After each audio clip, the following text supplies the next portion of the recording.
Hi everybody, today is the 27th of January, the Holocaust Day. The Holocaust happened many years ago. It was during the World War II when the Nazis decided that they are the upper race and they will destroy from the universe all the inferior race, and especially the Jewish people. They killed 6.5 million Jewish, 1.5 million children in a very, very brutal way. Concentration camp, gas chambers, anything that you cannot imagine, they killed these people. My name is Avram Grant. I am the son of Meir Grant, survivor of Holocaust. My mother came from Iraq. My father came from Poland. I dedicated all my life to football and to preserve the memory of the Holocaust. I think it's important. It's important for humanity. It's important to learn the lesson. But I want to speak about my personal story. My personal story started when I was 15. When I was 15, I was raised by wonderful parents. My father was the most optimistic guy, most the positive person you ever met in your life. And even though I didn't even feel anything that belonged to the part that I will talk about. When I was 15, I was sitting on my balcony on my parents' house, and then I heard from the room of my parents unbelievable screaming. My father, through his sleeping, screaming like he was in the hell. It was the day that my mother was not with my father, and I remember this day, I ran to my father's room. I heard the screaming, and I called to my mother, and my mother just touched him, and he woke up. I remember this day because since this day, I dedicate my life to understand how from this hell, through this screaming, comes such an optimistic guy, positive guy that speaks only positive about everything, was happy in what he had, never look about the others. And I found out, and the story is the story also of the Jewish people until they came to the Holy Land. It started, my personal story started in 1937.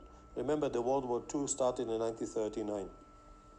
My grandfather, Abraham, I'm on his name, decided in an era that was not internet, nothing, to take all my family and run away from his hometown.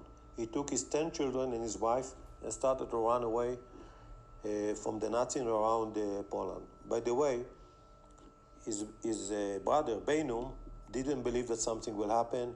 Him and his wife and 5 of their children, all their children, was murdered in Auschwitz, like many other Jews that were born there. So he was wandering around Europe, and then they decided to run away to a place called Komi. Komi is like in Siberia, in Russia. It's a place that you cannot survive. The temperature in the winter is 47. There is no minus 47. Nothing to eat there. So they go by the train, which the Nazis allowed them to go because they knew that they will die there. And by the way, 97% of them died in this place.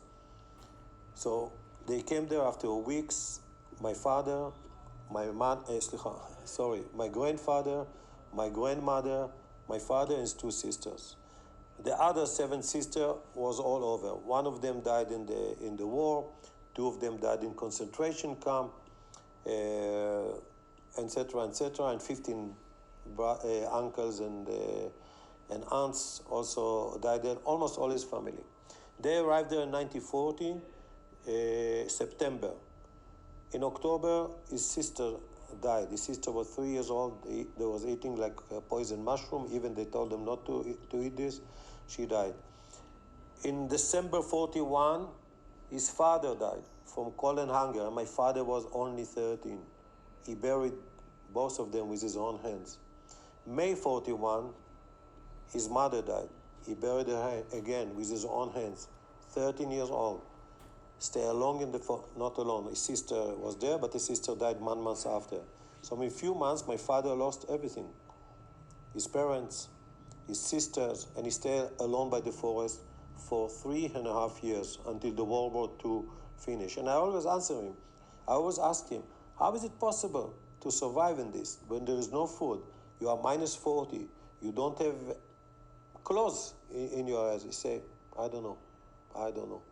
And remember that he didn't know that the World War II will finish in 44, 45. He saw that it will be forever because the Nazis was brutal machine.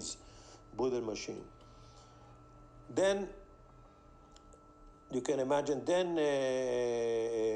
he started to try to find all the family that stayed. They stayed one brother, one sister. They met. My father was a refugee, 2 years in Europe.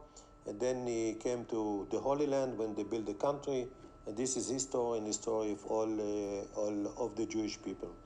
And everything because the Nazis decided that they are the upper race. And the Jewish and others, black people, everything is the inferior race. They decided about this. They decided that people are not equal. People are not equal. And they tried to murder all the Jewish people, but they didn't succeed. As I said, they killed 6.5 million Jewish. So this is the story of my family in a short way.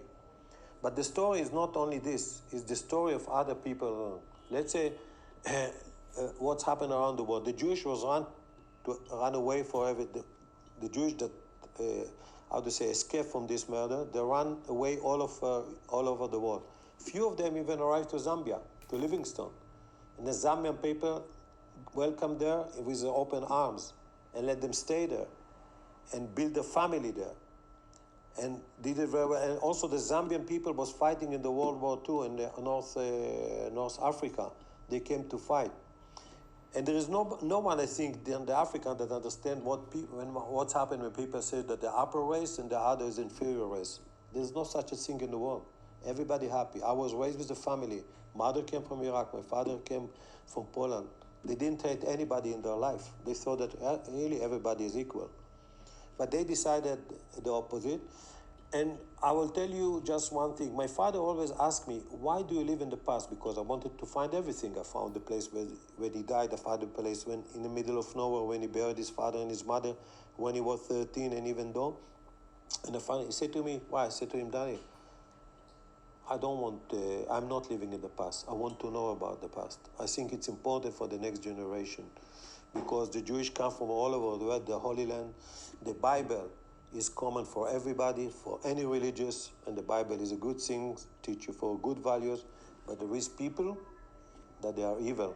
And in this day was the evil machine, and we need to fight against this because in the end of the day, I think light beat the dark. And this is more or less the story. I think we need to remember this day.